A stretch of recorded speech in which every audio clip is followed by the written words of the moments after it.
Thank you, thank you, thank you. You know, I do have a question to start out. Which camera do you think would be more fun to shoot with? Let me tell you a little bit about both of these cameras. This camera dates back to the 1850s. It's a wet plate camera, and it's a very, very, very simple design camera. If I take the lens off, you notice that there is one little button on the camera, which is in the back. And I use this is how I focus the camera, all right? That's basically, there's actually more little knobs on the tripod than there is the camera itself. This camera is made by the E.H.D. Anthony Company. They were the B&H of their day. They were the largest supplier of photographic equipment in the United States. And they were just north of here, not too far from here, just above 42nd Street. And it's a reproduction of a camera because the original cameras are usually in museums, collectors want them. If I had an original camera from the time period, I don't think I would use it. The lens is an original lens. It dates back to the 1870s. This is made by the company Dallmeyer, and this is a Dallmeyer 3B portrait lens.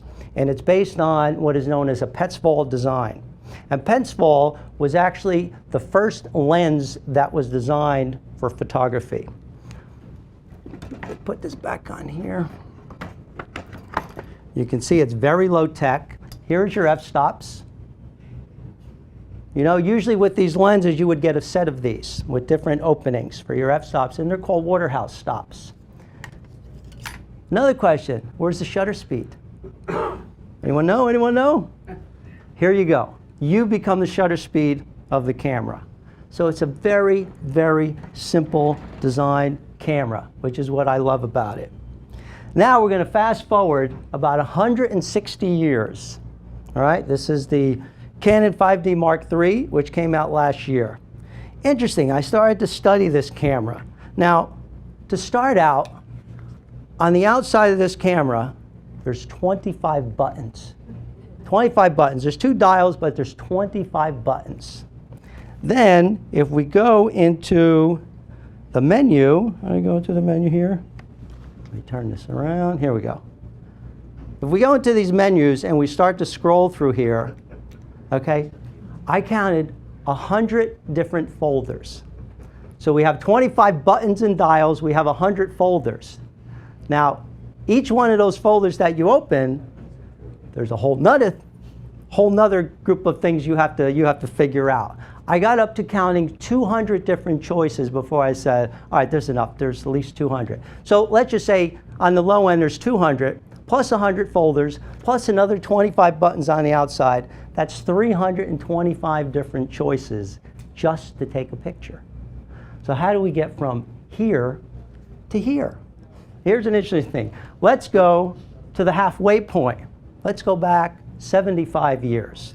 The Leica came out, one of the all-time great cameras, came out in 1925. Let's look on this camera. Shutter speed, f-stop. There's only 2 other things on this camera. One is to advance the film, and one is to rewind. But there's a total like 4 or 5 buttons on these cameras.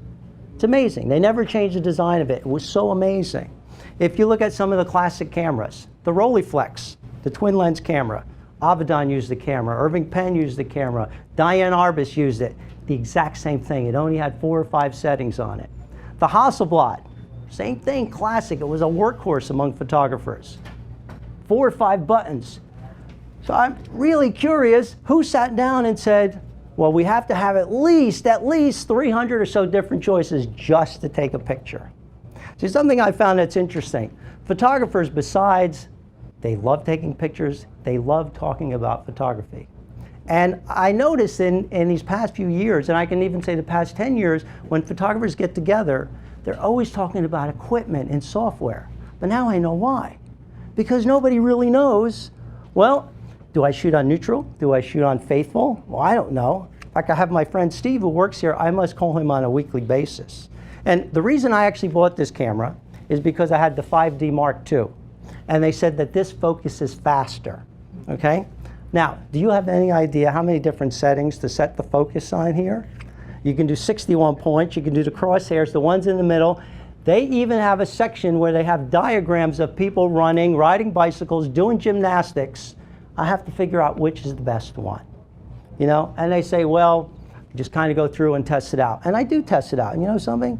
I didn't notice a difference in any of them. So I find the technology is fascinating. And I mean, it is incredible what these things could do. The other thing is the level. Anyone ever see the level on this camera? It's like you're landing an airplane.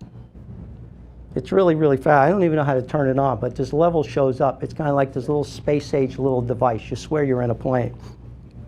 So we took this interesting step through the technology of photography.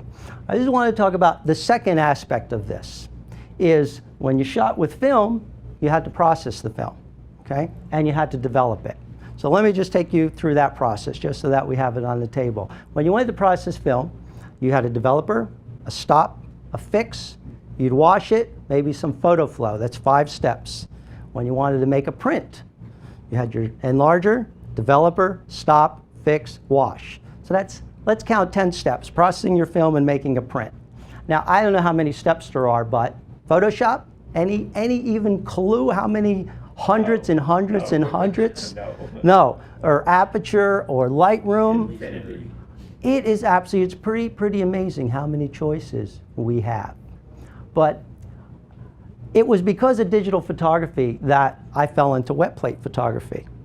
And I started to find, we went through a period where photography was redefined. They took what was a process for almost 150 years and changed the whole process completely. And if you think about the darkroom, just a little comparison. When you worked in the darkroom, you would stand. Now when you work on your computer, you sit. In the darkroom, you'd shut the lights off. When you sit at your computer, your lights could be on. When you worked in the darkroom, you worked in a live setting, which means if you had your print in the developer and dinner was ready, well, you couldn't stop until you finished. But now, if you work on your computer, you can stop anytime you want. You could come back a month later, and you'll end up right where you left off. So that was a part of the process I didn't like. I mean, one of the reasons I decided to be a photographer is because I didn't want to work in an office. And every time I sit at my computer, I feel like I'm working in an office. Which is it's just an environment that I don't relate to photography. Again, if you walk into a dark room, you open it up, and I asked you, who do you think works in here? You would say a photographer. If I sat you down in front of a computer and I asked you, who do you think works here? I don't think photography would be the first thing that came to mind. So the tools have changed, the way you work changed. So photographers came to a point where they needed to reinvent themselves, the same way the process was reinvented. There's some people who still shoot film. There's some people who do a combination of things. I know a lot of people who have gone into the old processes.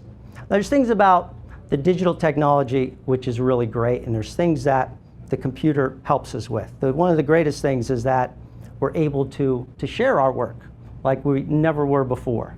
We can get our work out to a lot of people, and that's something that we didn't have in the past. But a camera like this can't do what this does, nor can this do what this does. So we've come to a point where we had to make choices. And for me, it was a working process. I fell in love with the photographic process. I knew early on in my life I wanted to be a photographer, because when I was getting ready to graduate high school and I had to figure out what I want to do for the rest of my life, I said, why should I work for a living when I can just take pictures? And that's how I spent my whole life. But it was when I made that decision to become a photographer, I said, if I want to be a photographer, I need to have a darkroom. Because if you really want to be a photographer, that was where the craft really took place. And for me, I remember the first time I was in a darkroom, and I think most of my friends, I think the way they really got hooked on photography was the first time they were in a darkroom and they saw that print and that image come up in the developer. It was this magical moment. It was the magic of photography. It was really this wow moment. We're like, this is the coolest thing in the world. This is what I want to do for the rest of my life. And I think they all became photographers because of that. You know, when I started doing digital photography, I never had that wow moment where it just really just hit me in my heart. We're like, God, this is amazing. The thing is, every time I shoot a wet plate, every single time, I experience that feeling. And it's really, really wonderful because it's really the magic of photography at work. You're working with the chemicals. You have the smell of the chemicals, which is something I happen to like. There was something about walking into a dark room where it's like, this smells like a dark room. You know, it's like the same thing where, let's say a painter walks into a studio. You know, maybe to an outsider, they smell like, wow, it really smells in here. But to them, it's a real turn on to have that smell. So what I found is, you know, I think we as human beings, we're stimulated through our senses. And the more your senses are involved in something, the more you can connect with it. When I sit down at my computer, there's no smell. I'm basically touching a piece of plastic. I feel very disconnected. With this process, the whole time I'm just holding the plate, the actual object, my photo, in my hand the whole time. I can smell the chemicals. So there's more of my senses involved in the process. With the wet plate process, we shoot on the glass plate. I happen to shoot on black glass. All right, you can shoot this as a negative.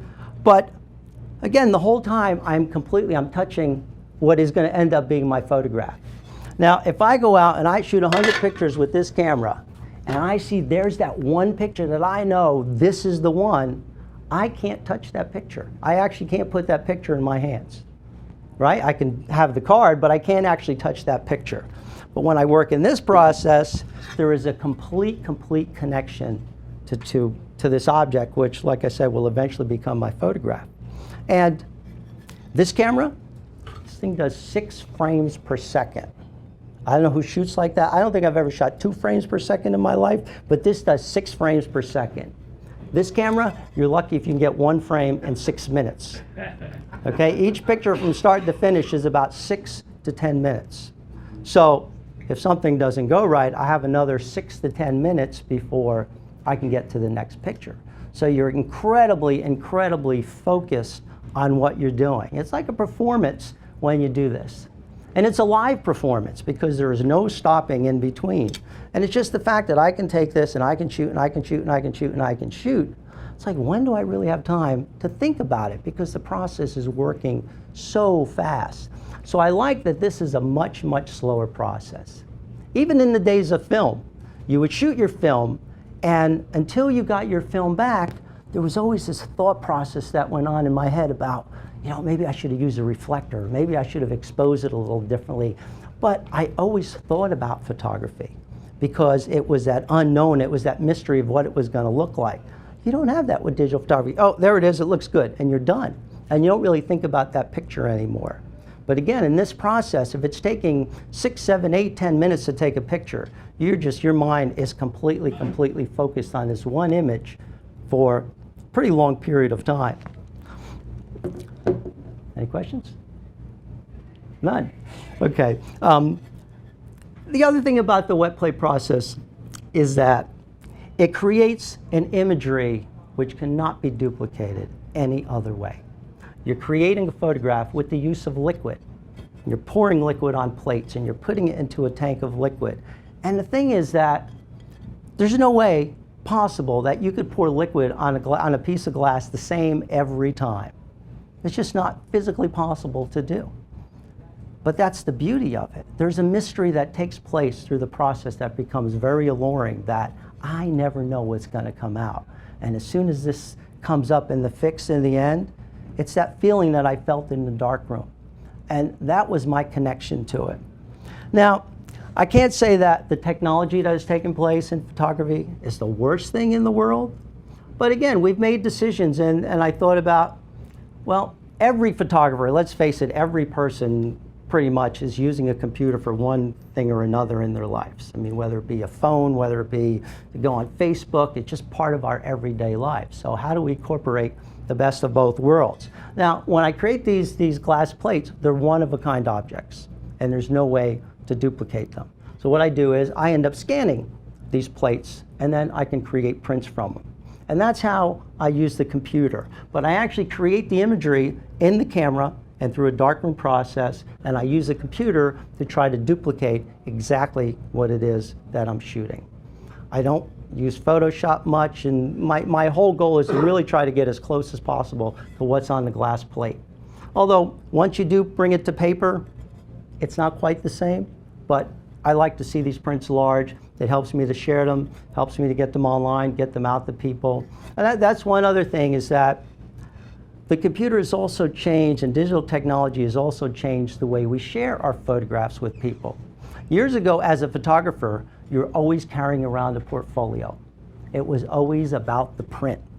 Okay, now it's not about the print anymore. The image is always up in space. In fact, I don't know too many people who actually print. How many of all the digital pictures being taken, not that many of them actually make it to paper. Most people will walk around, they'll show you their pictures on a laptop, they'll show them to you on an iPad, even a little iPhone. You see people clicking through pictures that way. It's like a very common little sight in the world. So that has changed too. So you can see how the digital technology has changed the way we engage in photography and the way we create photography. So anyone who gets involved with the older processes, they sort of fell into it somehow. And it's usually because they were either doing some older printing process, they started studying the history of photography, and you just happen to come upon this imagery that, like, wow, what is this? What is this? This is really amazing. Let me pop through some slides here, and I'm not going to show you any pictures yet. Oh, this, don't shoot what's there, shoot what's not there. Now this is actually from a quote by Miles Davis, where he says, don't play what's there, play what's not there. And Miles, remember seeing this documentary on Miles Davis, and he is amazing the way he stimulated creativity and the way he forced himself to always go into a new place. He got bored so easy, to the point where he loved playing ballads. That was his favorite thing to play. And he goes, you know, I'm not going to play ballads anymore because it's too much of a comfortable place for me. I want to end up going somewhere else. I always look to stimulation. I always look to musicians, to other artists, to painters, to even chefs, and look at the way they stimulate creativity within themselves. And what is it about what they do that sort of drives them, and their passion, and what brings them to a different place. But whenever I go out to shoot, I always have this thought in mind. Don't shoot what's there, shoot what's not there. Because anybody can actually just go and take a picture of what's there. But for you to go there and create something in your own unique vision is really our job as photographers and artists. And this is one of the first wet plate pictures that I did. And for me, once you start to see images like this come out of your camera or come up, I just fell in love with the whole thing. Now, going back, I want to talk a little bit about the history of photography. Camera pictures have been made since the late Renaissance using the camera obscura. Now, the camera obscura was an optical device that was one of the inventions that led to photography. Good, Len? Cool, okay. And basically the camera obscura was a minute hole. Light entering a minute hole into a dark room would project an inverted image on the reverse wall. So you can imagine it was like a pinhole camera. This is where imaging started to come about. Now, the principles of the camera obscura, they go back to the 5th century. At least that's the first recorded history of it. Going back to China, there was a Chinese philosopher, Mo Tai. He wrote about the principles of the camera obscura. Aristotle, the Greek philosopher, he knew about the principles of the camera obscura, and he used it to view the eclipse of the sun. Leonardo da Vinci was another one who was very interested in the camera obscura. He spent a considerable amount of time studying human eyesight, and he saw the camera obscura as an artificial eye. Now, one thing that was very unsettling to him is that the camera obscura saw everything upside down and backwards. So he thought that the human eye must have a series of lenses that must reverse everything so that we see things correctly. So he came up with the idea to put a lens on the camera obscura. Let me move this up a little bit more. There were some other Italians who were very instrumental in the development of the camera obscura. It was in 1558, Giovanni Battista, another Italian, 23-year-old, he came up with the idea of using a mirror to help reverse the image. So at this point, we had a lens, we had a mirror. It was in 1569, there was a Venetian nobleman by the name of Daniele Barbaro. He thought, the lens is great, the mirror is great, but he took it one step further and he created an aperture. He created a diaphragm for the aperture. So at this point, by the late 1600s, the camera obscura was a pretty well advanced camera, which looked something like this. Now, during the Renaissance, a lot of the artists used it as an aid to drawing, and they also used it to help study perspective. But if you think about it, it had an aperture, it had a mirror, it had a lens. The camera hasn't changed, camera design hasn't changed for over 400 years. They added more buttons to it. That's how it's changed. I shouldn't say that. Now, as we go to the chemical side, this goes into 1727. Johann Schulze, who was a German professor. And of course, the discovery of photography came about. It all came about by accident. He was doing experiments on the production of phosphorus, an effervescent material. And he was using calcium carbonate, which is chalk, and nitric acid. And he conducted these experiments close to a window. And he noticed that one side of it had turned dark. It actually turned a dark purple. So he became very curious as to why this happened. He later found out that the calcium carbonate was contaminated with silver salts. Okay? So he started to conduct these experiments where he would put the calcium carbonate with the silver nitrate in a jar, and he would create stencils. He would write his name, he would create words, and that area would darken. I mean, eventually, when he took it away, the entire thing would darken. So at that time period, photography was not really on anyone's mind. As we move to the later part of that century, not too many people recognize this name in the world of photography. Thomas Wedgwood was the son of the famous potter. In fact, Wedgwood, China is still around today, I think. And he used the camera obscura to sketch country homes and country estates that they would use on pottery and on their tea sets. So his intention was to try to capture the image from the camera obscura. And he was never able to do it. And they feel that he wasn't able to do it because his exposures were just not long enough. But he and his friend, a chemist, Sir Humphrey Davies, what they started to do is they would take paper and leather and they would soak it into silver nitrate. Okay? And what they did was they basically created photograms where they would put leaves and lace and they would put it out in the sun. He could probably be credited with the first person who's entitled to the title of photographer, because he was the first one to start creating images. His big problem was that he couldn't figure out how to fix the image. So he had to store them in the dark, and he can only show them to people by candlelight. So eventually, those pictures disappeared. But it was a big step in photography. Question, is there anyone here who speaks French? You speak French? Yes. How do you pronounce that name? Niepce. Niepce, okay. Because I guess we're never really sure. I mean, it goes back a long way, but Nicéphore Niepce, he is the person who created the first permanent photograph. And it was a picture he took from his window. This is the actual image. This was an 8-hour exposure that was done on a pewter plate. And in fact, let me just show you kind of a better rendition of it. It's kind of more like this. And if you notice, on both sides of the building, there's complete sun because the exposure basically took up the whole day.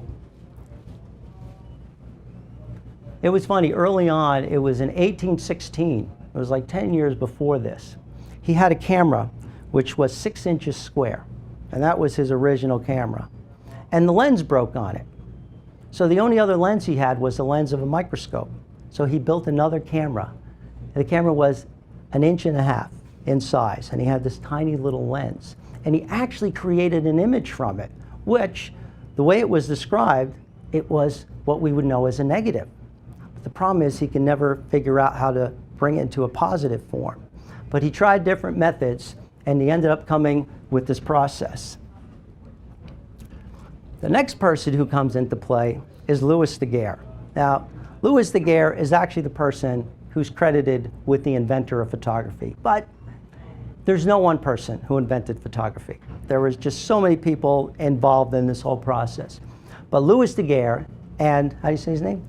Oui, Daguerre. No, the other one. Nips. Try to say that. Okay, Nips.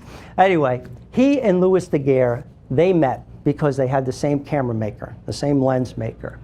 And they had signed a 10-year contract in I think it was 1829 that they did it. And they were going to try to work on this invention of photography together. Now, Daguerre, he was an artist. He had a place in Paris called the Diorama. And it was his place. He would create these huge, elaborate sets. They were painted backdrops. And depending on how the light went through them, whether they were from the front or the back, they would change. And it was a big event. It was a big show in Paris. And he used the camera obscura to help him with these drawings and do little details of this. But the two of them got together. And like I said, they signed a 10-year contract. But within 4 years, Nips had passed away. And his son came in and took over his place.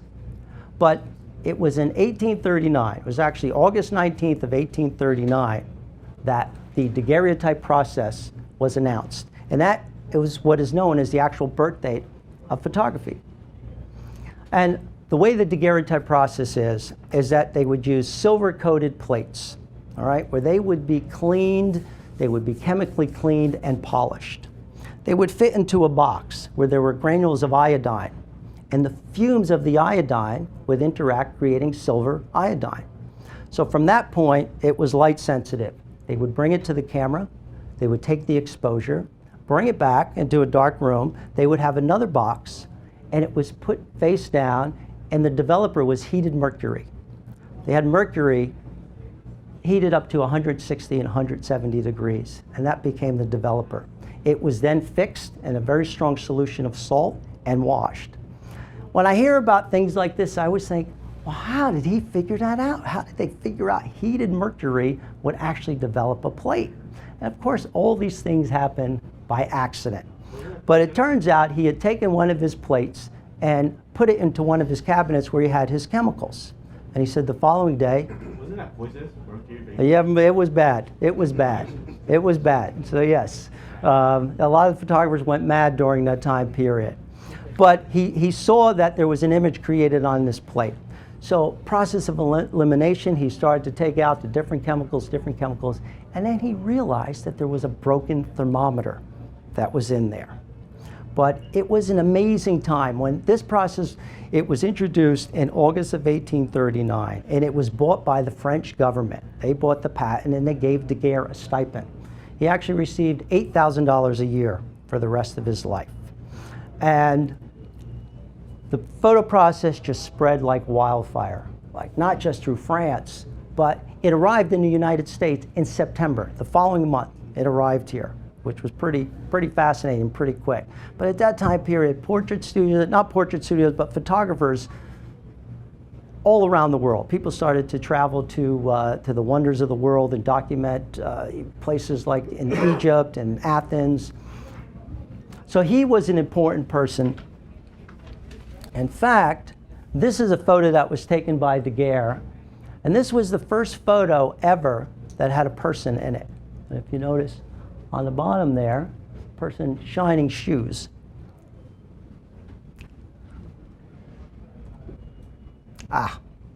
Max Petzval. This is what I was talking about before with the Petzval lens. Now, when the daguerreotype process came out, the exposures were 10 to 20 minutes long. So it was very difficult to take portraits with it. So Max Petzval designed a lens that was 20 times faster than what he was using. So that obviously cut down the exposure considerably.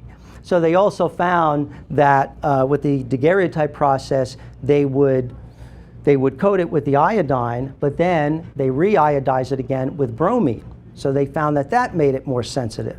And then the last step is that they would use gold chloride on it, and that would brighten the highlights. So this enabled the exposure to be just a few minutes long. Now, the Petzval design, what that is, it was designed as a portrait lens. So the center of the lens is very sharp, and there's a lot of fall off at the end. So what photographers would do during that time period, if you see the old tintypes, they're very sharp from corner to corner to corner. And they might take a camera this big, and instead of using a plate this size, where the middle of this image would be sharp, and this would all fall off, they would only shoot small plates and use the sharp part of the lens. That's why if you see those smaller tintypes, they're all very sharp. They would use a lens that would cover a larger size plate. Whereas today, I think one of the most beautiful things about this lens is the way it puts things out of focus. It's just absolutely, absolutely beautiful. Now there's a few companies. This lens was made in England by Dallmeyer. There was a French company called Darlo, an American company called C.C. Harrison, which are very sought after lenses because they never took out a patent on it. So Petzval lenses are pretty easy to find. And basically, one of the things it has to do when it comes to lens design, there's two elements in the front of the lens. And it's the way those two elements are set up that creates this Petzval design. So if you ever get your hands on one, very easy to go online and just punch in lens design for Petzval, and you'll definitely see how they get set up. Another person. We've all heard this name, Fox Talbot. When Louis Daguerre's announcement of photography came about, all of a sudden, Fox Talbot came running out saying, wait a minute, I invented photography, without ever hearing of his process. What Talbot did, he invented what became the basis of photography for 150 years. He invented the negative positive process. And he would work with paper, where his negatives were paper. And he would then reprint them onto other paper. So one great thing about his process is that you could reproduce it. The thing with the daguerreotype, it was a one-of-a-kind piece. But even, up to this date, the daguerreotype still has the highest resolution of any other process to date.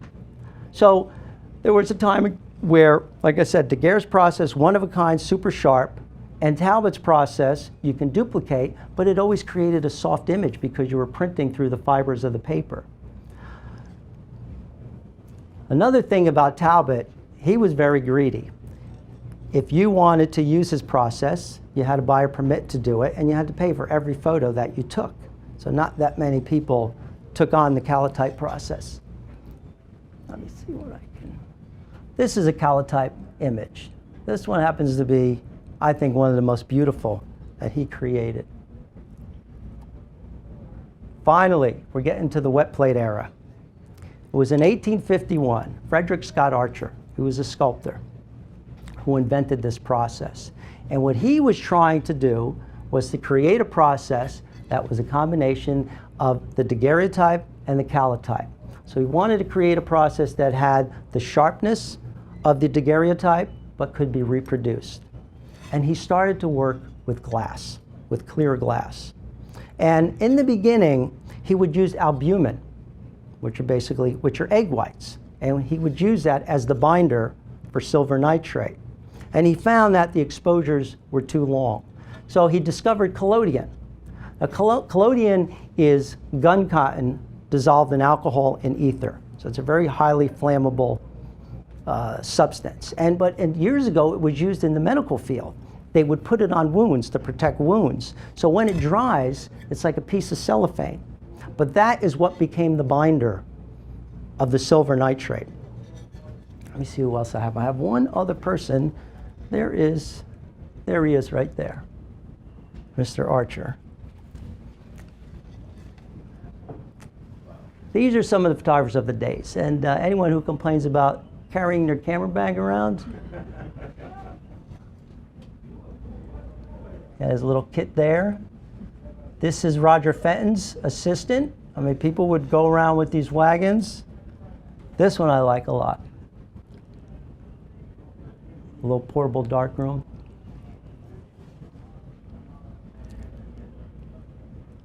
Here's a little collodion kit.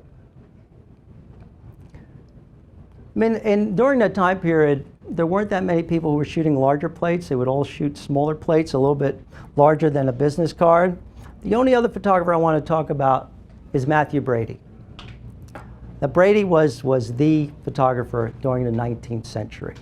During this time period, there were so many photographers. In New York alone, there were about 86 galleries, and Brady's had the largest. He opened his gallery on Broadway in Fulton, which is a very, very affluent area. Let me show you. I should have a picture of his studio in here. Oh, there's Brady. He was a cool dresser, huh? But this was the area. In fact, if you look right in the middle, it says Brady's daguerreotypes. But this was New York, I guess, in the good old days. And this is Brady Studio, one of his studios. He actually opened a second studio in New York on Broadway and 10th Avenue. Anyone who came to New York would have his photo taken by Brady. The thing is about Brady, he saw himself more as a proprietor than as a photographer. He would hire the best camera operators, the best chemists, the best framers. He had the best of everything. And he had an enormous, enormous business. The most famous wet plate photo all of you have seen. You might not know it. Anyone recognize that picture? It's the picture on a $5 bill. That was a portrait done in Mathew Brady's studio, although Brady didn't take the picture. Funny thing about Brady is that anything that came out of his studio had his name on it. He never gave credit to any of the photographers that he worked with. In fact, Alexander Gardner, who ran his studio in Washington, he ended up leaving because he just kind of got fed up with it. He's taking all these famous pictures and he never got credited. Another thing that Brady is credited for is documenting the Civil War. And it was one of the greatest things he did, but it sort of destroyed him financially because he actually got the permission of Lincoln to have the war documented. And he had a crew of 20 photographers who went out, and he paid them $35 each a week. And people like Alexander Gardner, Timothy O'Sullivan. But we're very fortunate. The thing is, what happened after the war is that it was such a bloody, ugly war that when it was over, people wanted to forget about it. Because Brady thought, when this war's over, I'm going to be able to make a fortune on all this money. And that was sort of the end of Brady's career. So I'm going to show you some of the photos. These are some of the studios of that time period, which I think are really fun.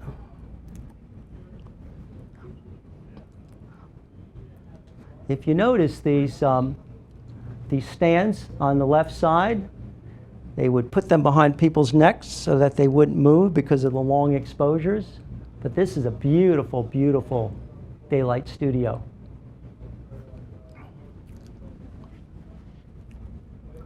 Okay, now we're getting into modern day wet plate.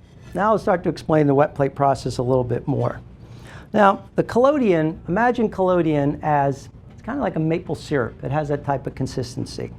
Essentially what I'll do is pour the collodion on the glass plate. I should have some pictures. Let's see. Oh, let me show you some other thing. This is one of my dark boxes. This is another one that I use. Well, here's the inside of the dark box.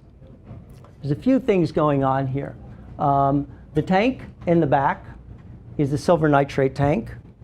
The little bottle that's here has a developer. The two yellow trays have water. And the tray in the middle is what I use to pour off some of the excess developer. Well, let me see if I can. Oh, here we go. So here's the pouring of the collodion. So it starts like that. And from this point, you bring it to all corners of the plate. And then eventually what I'll do, once it's coated, you'll pour the excess into the bottle and shake the plate back and forth. And you do this to eliminate what's called as crappy lines. Otherwise, you would have lines from the collodion there. So you want to just shake it back and forth. Once that's done, I take it into the darkroom and I'll put it into the tank of silver nitrate. So this thing will go into the tank in one sweeping motion. And it sits in there for about 3 minutes. If the weather is colder, I'll keep it in a little bit longer. Once it comes out of there, I'll go into the dark. The first thing I'll do, there's a paper towel here, and I'll put it down and wipe off the excess of the silver nitrate from the back of the plate. Because otherwise, it'll just start to ruin your plate holder, it'll get into the back of the camera, and also eventually it'll start to pour onto the front of the glass plate. But once I do that, I sit it into the back of the camera here. Take it to the camera. I'll do this once it's in the back, but the camera will be exposed like this. Just turn this around so you can see what I'm doing. So this will go in here. This will come out. You'll take your picture by taking off the lens cap. Put the picture back on. Take this back into the darkroom. And there's a picture of a shot glass in here. Usually, with your developer, you want just enough developer to cover the plate. So I'll take it, and in one sweeping motion, you'll pour the developer onto the plate. Now what happens is the highlights come up first, then the midtones come up, and right before the shadows come up, you want to stop the development. So I'll quickly just pour off the excess developer and put it into a tray of water. And the water becomes your stop bath. Let's see what images I have next here. So that's what you look like when you're kind of, you have this big cloth and you just kind of pull yourself in. And there's only one safe light in there, which is the red safe light. So once you go through a series of trays, this set of trays, you have, again, water, water, and this is the fix in the middle. So once you rinse off the developer from the plate, you can come out into the daylight. Whereas in a traditional darkroom, we would fix with the lights off. You can bring it out into the daylight. So here it is going into the fixing bath. This is what it looks like before it clears. It comes up as a blue image. And then eventually, the image will look like that. The other thing I have in here, which you'll see, these trays here. I actually found them at the Container Store. The thing is, it's called wet plate collodion because you have to do the whole process while it's still wet. But what I do is I put about an inch of water into the container, and I put the plates in there, and I bring them home and keep them wet. And then once I get them back, I wash the plates for like 15 to 20 minutes each. All right? Now there's two things you can do from there. Once you finish washing the plates, you can heat them over a lamp. I just let them air dry. And the last step of the process is that you want to varnish the plates. And we found if you get some plates from way back, I think Len talked about that before, if you look at these old plates from 100, 150 years ago, they still look amazing. They still look just incredible. Now, one thing about this process is that you're using chemicals. And they're not the most pleasant chemicals to work with. But early on when I first started studying photography, I went to school and I had this Hungarian teacher, and he insisted that we use our hands to work in the darkroom. And I found early on, my hands would get all these blisters and things, and I'm like, all right, this is not working for me.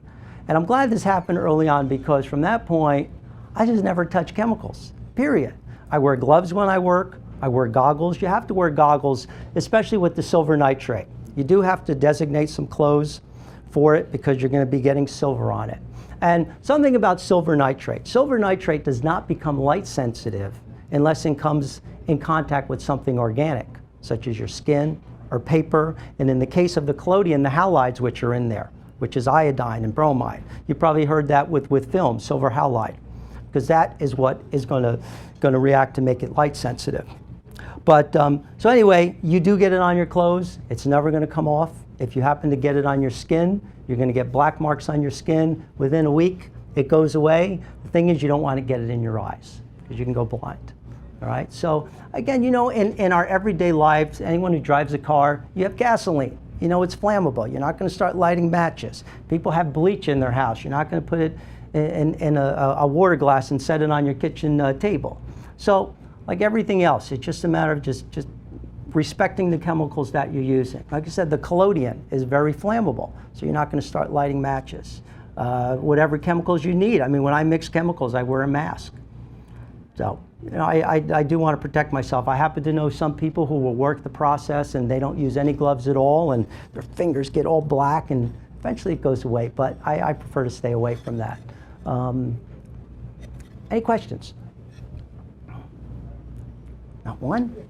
Yes? How many plates can you do at a time, and how long? You only do one plate at a time, because eventually once you coat the plate, you have to take it through the entire process. And that's one thing that I love about this process, is that it's a live process. Once you coat the plate, you have to see it all the way through. What do you do with the chemicals in the field when you're finished? So most of them get reused. In fact, with the silver, I mean, you don't want to have to keep remixing silver because it's very expensive. I buy a little jar of silver and it's like $200, but you constantly keep replenishing it. In fact, every time I go out to shoot, you actually use a hydrometer to check the gravity of it to make sure that the silver is strong enough. So again, a lot of the chemicals with the developer. A developer actually works better when you take some of the used developer and add it to the new developer. So you try to reuse the chemicals as much as possible. The collodion eventually gets used up from pouring it onto the plate. Yeah. Any other questions? Let me see what time it is. Let's see what time. Okay, I got some time there. Where do you get the collodion from? There is, it's called Artcraft, which is a company in New York State, and they sell all different photographic chemicals. You know, it's interesting how, you know, it's a 150-year-old process, you can still get everything you need. You know, we're running out of film. I'm telling you, it's going to be easier to get materials for this than it is going to be to get film pretty soon. But yeah, everything is pretty accessible. No? Are there any sizes?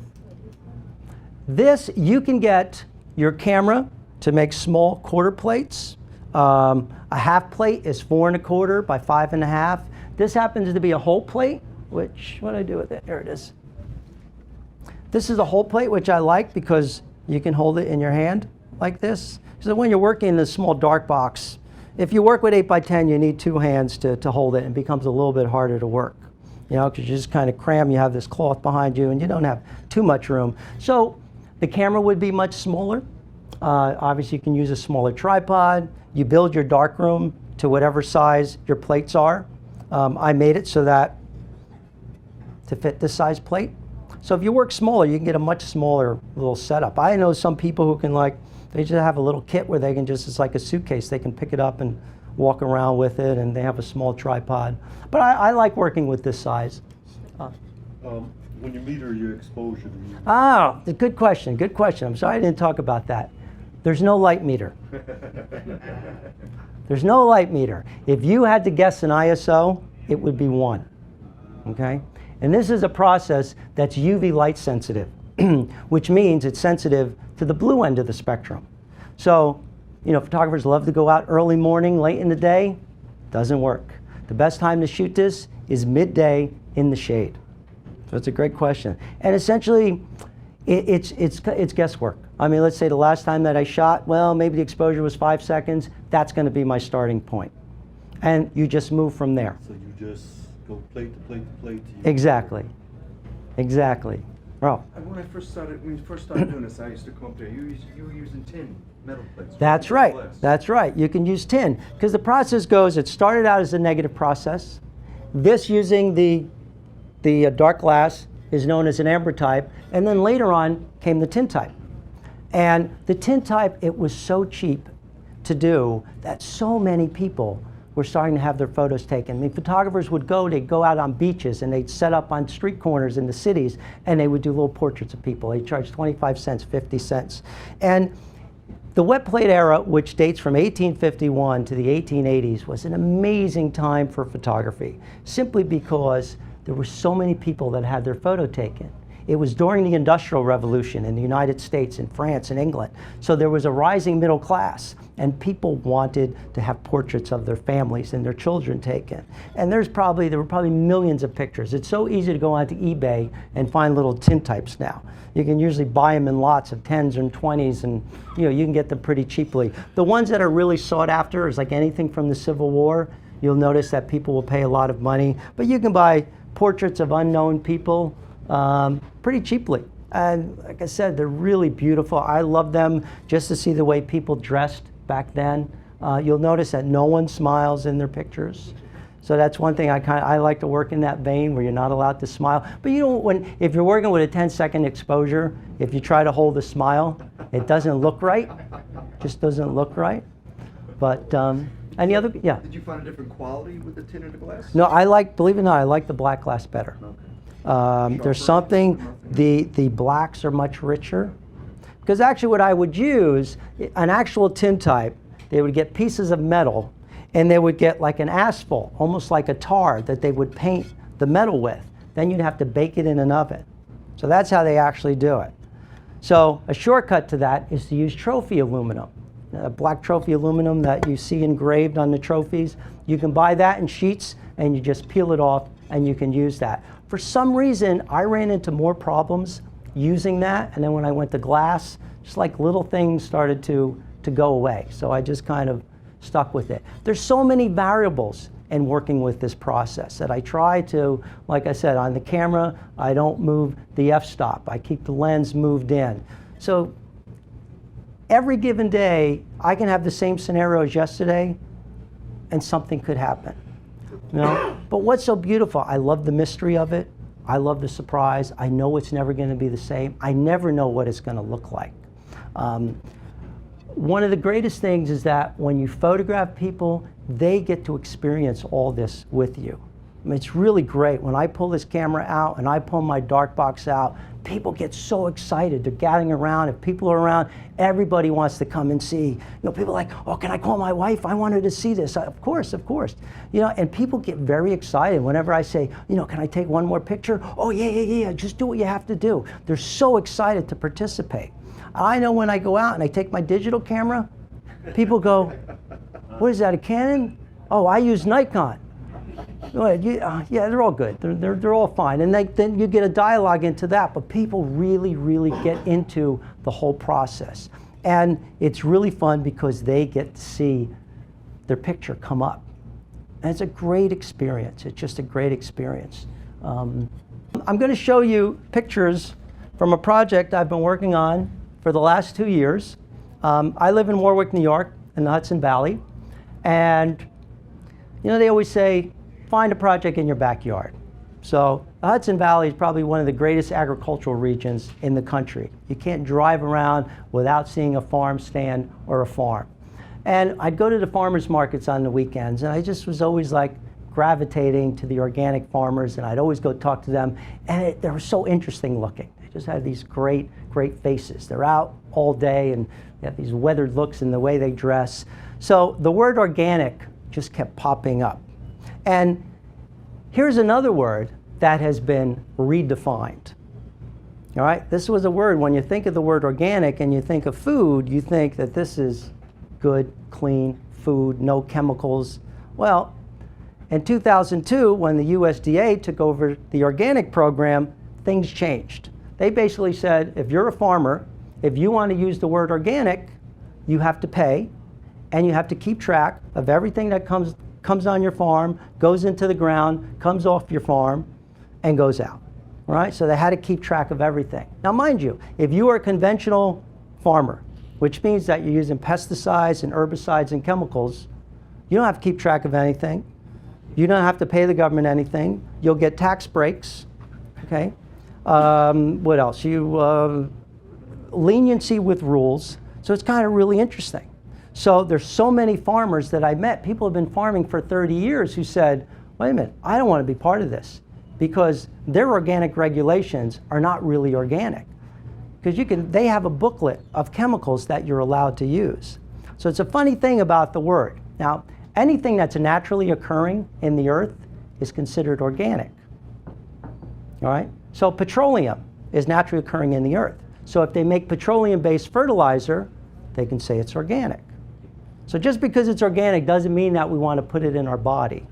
So the thing about this project, when I started interviewing the farmers and chefs. And when I met a farmer one day and I said to him, what comes to mind when you hear the word organic? And he said, the government owns that word. So I said, well, what do you mean? And he told me his story.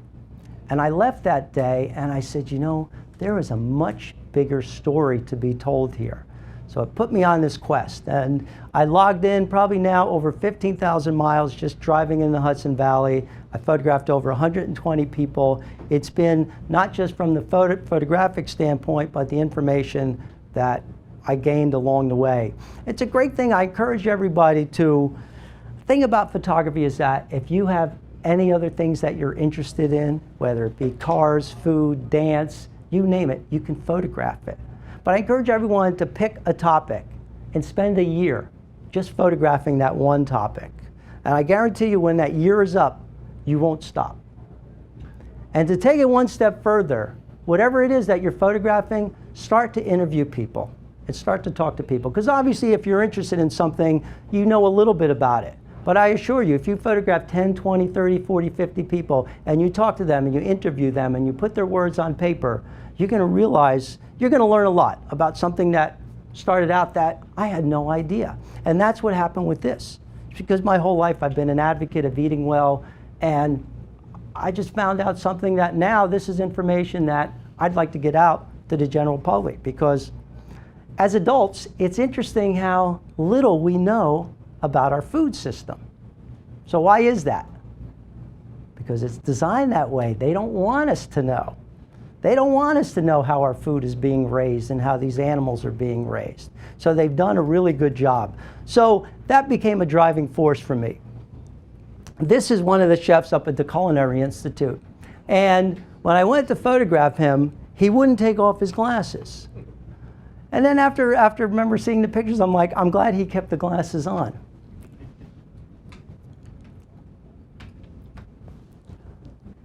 Now, you can see, talking about the f-stop of this lens, he's actually just leaning his head against the wall. And you can see how it handles the out of focus.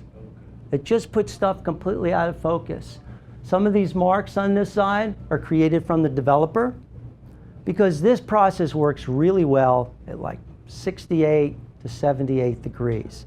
So when, for some reason, I usually set up my dark box in the shade, but maybe an hour later, the sun hit it and it heats up and the chemicals heat up. So at that point, you can't control everything and bring it down to 68 degrees. So things are going to start to happen, which the only time it bothers me if it ends up like right in the middle of their face. If it happens at the edges, it's, did you have a question? How close the subject in front of? Let's see, probably from here to there. Probably like this close. And because I work with long exposures, I always have people leaning or having their head back. So I know that they're not going to move. And he was just sitting in the chair and he had his head back against the wall like this. But what I love, his face looks so silvery and so, to me, it's just so beautiful. And it's really his eyes that I really loved. He had these lighter eyes. And I said, really what I want to do is photograph his eyes more than anything. Because you can start to see how even right behind his eye, how it starts to fall out of focus. And where his ear is pretty much completely out of focus.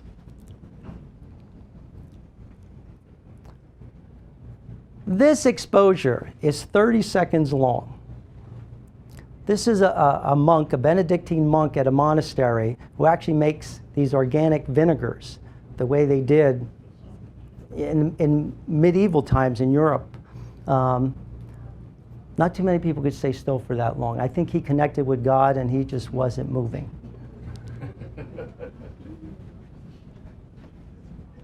But the out of focus, again, I just love the way it puts things out of focus. And if you notice, the trees in the back on this curved little thing there, that's very characteristic of a Petzval lens. Oh, let me move this out of the way so you can see this. And another thing is to look at like all these little artifacts around the edges. Like this is the collodion that just ripped, because when the collodion is wet, you can just run your finger on it like this and it'll just wipe right off. It's very, very delicate. When it gets to that point, you're holding this piece of glass, it's like holding a little baby in your hand. It's really beautiful. And because this is the object, this is what you're going to have in the end.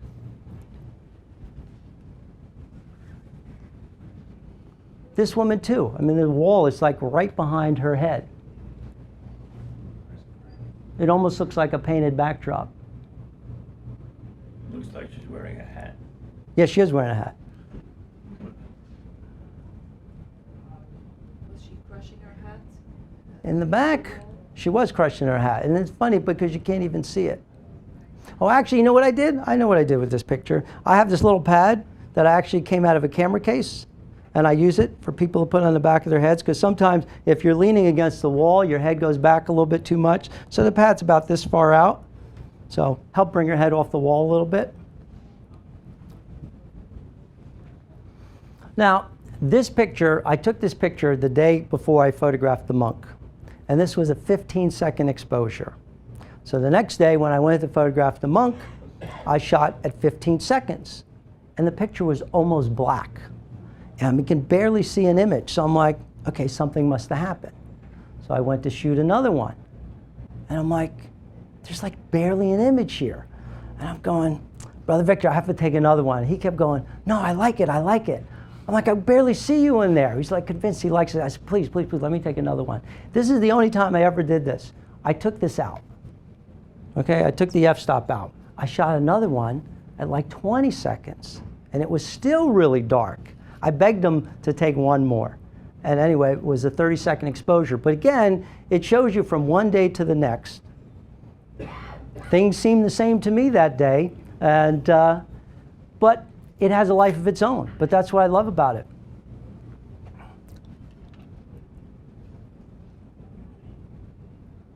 This kind of shows you the beauty of how the out of focus works in this lens. And to me, that's one of my favorite parts of the pictures, is the out of focus.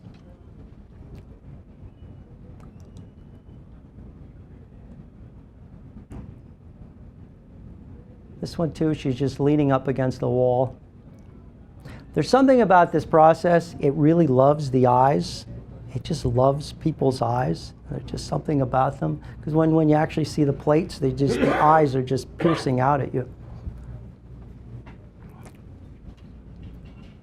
I mean, the thing is, whenever I shoot, I focus on the eyes, and I feel if that's in focus, I'm happy with whatever happens to everything else.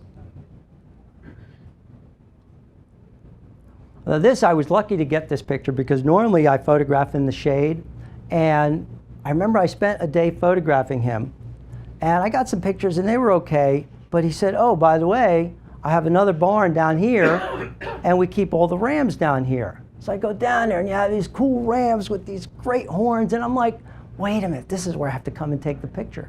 So I told him, I said, you have to let me come back and re-photograph you. I said, I'd love to get you in the field with these rams. So we planned it for a Sunday.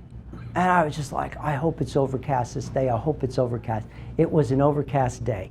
And I was so lucky, because if it was sunny, you know, a lot of times I find the exposure is so quick, you know, and you're taking the camera on and off. Like I said, if your exposures are too short and you're off a little bit, it's hard to control it. So I like when my exposures are maybe 4 or 5 seconds.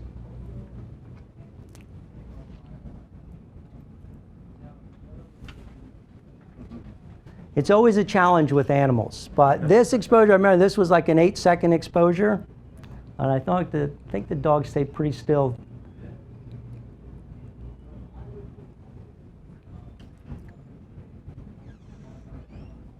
This was the first photo that I took for this project. And this first place that I shot was an 8x10, and I just found it was a little bit too big to work out in the field, and that's why I came down to the whole plate. It just made it a little bit more manageable.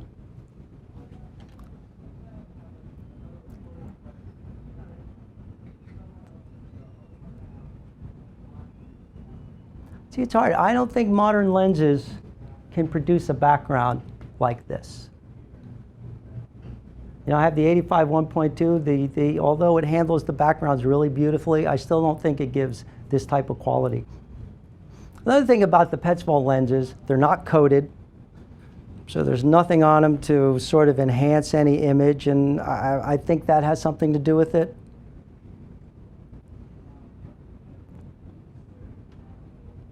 In the wet plate process, it loves wood. It reproduces wood so beautifully.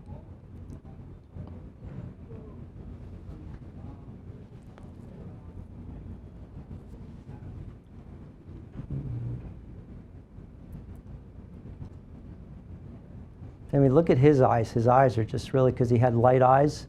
So anything that's blue shows up lighter. Let's say people have red hair, their hair shows up as black, or if they have freckles, they get little black marks on their face. Most women normally don't like those pictures. I always tell women it's not a glamorous process, but it's going to make you look interesting. It's like orthochromatic film. Yeah, yeah, exactly. This exposure was 10 seconds long, and the dog came in, he just laid down, and I'm glad he didn't move. But again, the wood just comes out so beautiful.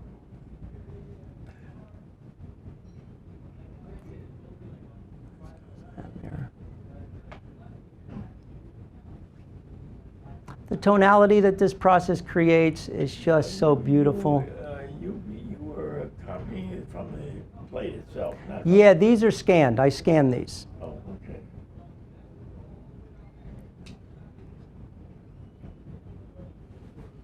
His face is made for this process.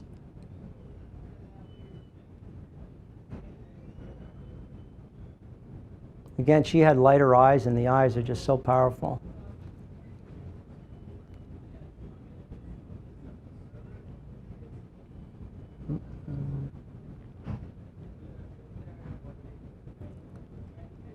Again, this is very characteristic of the Petzval lens, the swirling motion. Why is it so much more pronounced in this image than some of the other ones? Well, you see it, you definitely see it in the trees and the leaves and that speckled light that comes through there. I mean, you have to be at a distance. Most of the other pictures, I have people leaning. All of the close-up pictures are usually just leaning on the wall. This is one where he just happens to be standing in a field.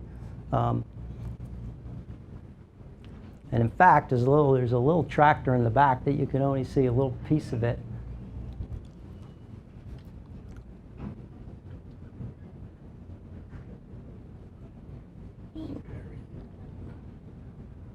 His eyes are intense, huh? Like a serial killer. So you want a print of that one, right? You want?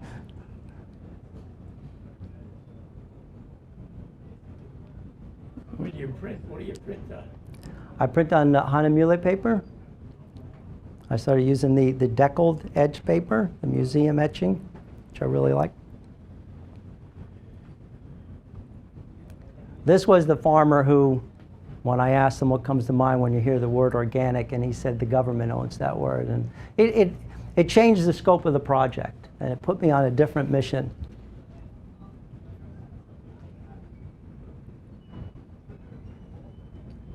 Just ask your subjects to look at you, to look at the I like that eye contact. It's very, very rare that someone's not looking in the camera, but I love that eye contact.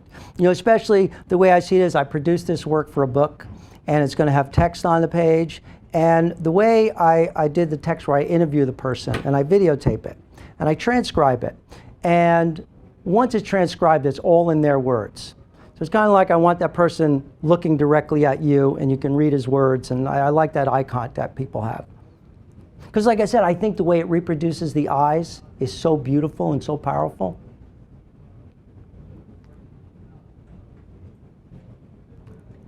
I mean, most of the time, I don't direct people very much. I just tell them to just find a comfortable spot, because they're very engaged in the process. It's very different than when people walk up and take pictures of you quickly. Because if you have to stay still for 10 seconds, I'm sure there's a whole process going on internally. I wonder if I should do this, or if I should, you know, you start to make little movements.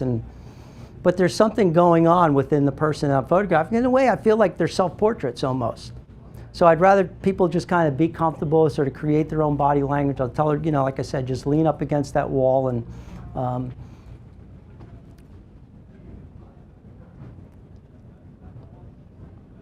this is a guy who's a cheesemaker, and it's really interesting. I always ask people, do you think you'll continue a life of making cheese? He went to the CIA, and he's a pretty amazing chef.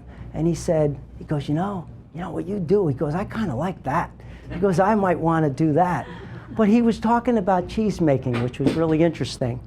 And he said, you know, he says, what I do is I try to guide it, and I try to move it in a certain direction. But it's live. It's something, it's a live process. He goes, in the end, it just ends up doing what it wants to do anyway. And I said, that sounds just like the wet plate process. Because I said, I try to guide it and I try to control the chemicals, but in the end, it's going to do what it wants to do. But that's what's so beautiful about it. I love the surprise. The surprise is the greatest part.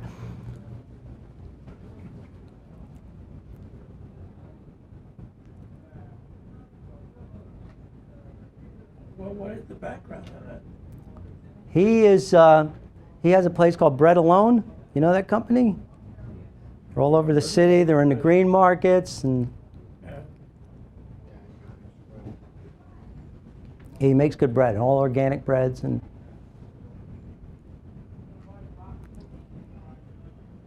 When you take the picture, where do you stand? Do you stand behind the camera? usually, I'm usually on the side of the camera when I work. I kind of just work with this.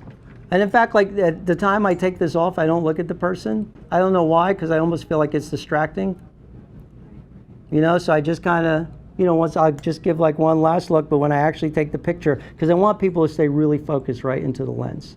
So people don't feel like they're being stared at. Exactly, exactly. And I think that that will, you know, slightly change their mood, or if they know I'm looking at them like this. Do you count or use stopwatch when you do the exposure? I use a watch.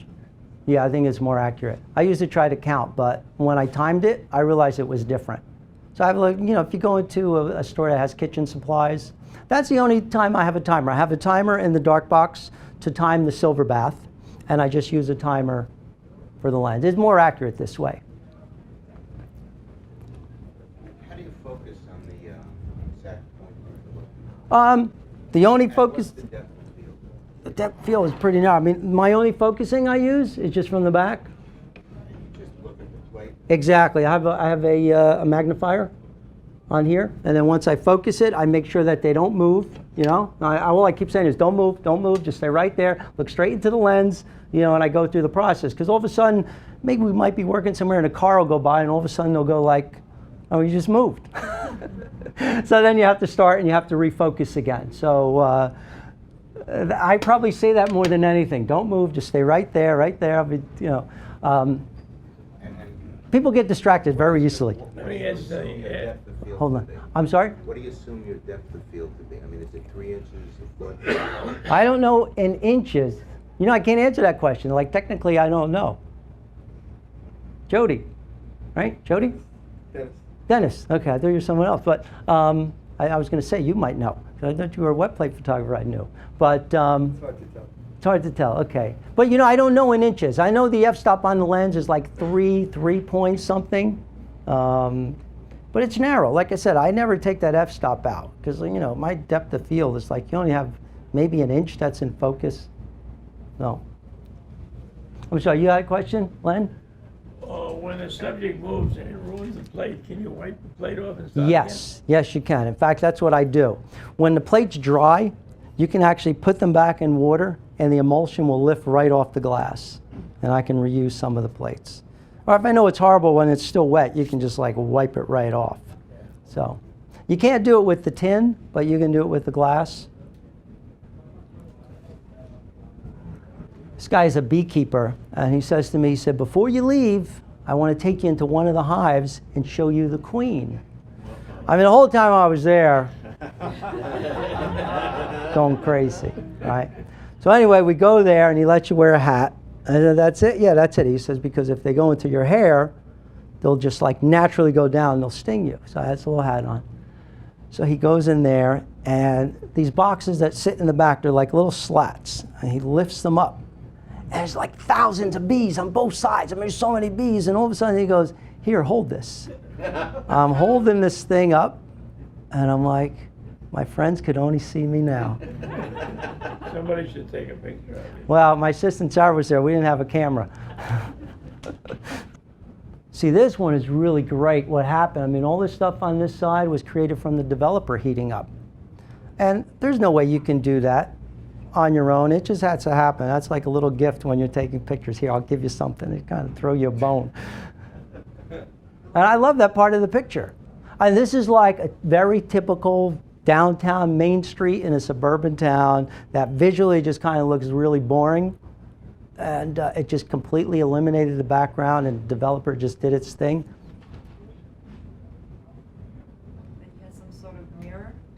No, actually, that's just the window from the storefront there. It's a little restaurant. But that I tried to get into the picture. I mean, this too, he's leaning, his head is right on a tree. And it's hard to tell what it actually is.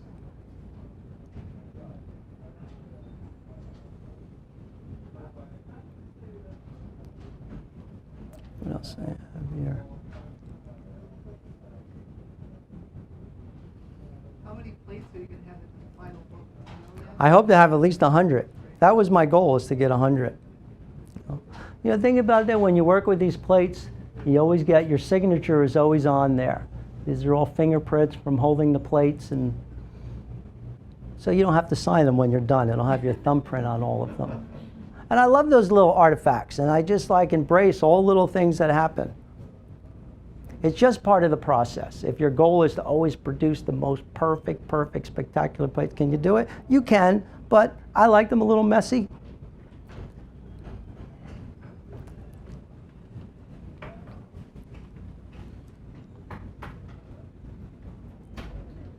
This was a challenge, but she wanted this horse in the picture. And I said, all right, we'll keep trying. But finally, the horse stayed still.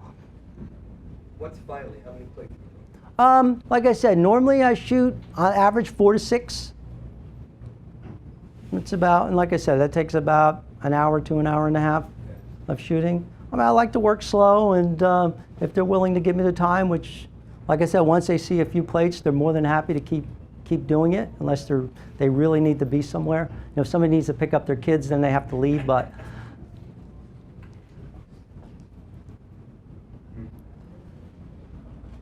this guy, he's 97 years old. He's been farming for 80 years. He says he goes out every day, 4 to 5 hours a day. And he says, when I'm not farming, I play golf or I go bowling. So I said, you have to tell me what you eat. So, he was an amazing guy. Anyway, that's the end of that show. Any questions? Thank you.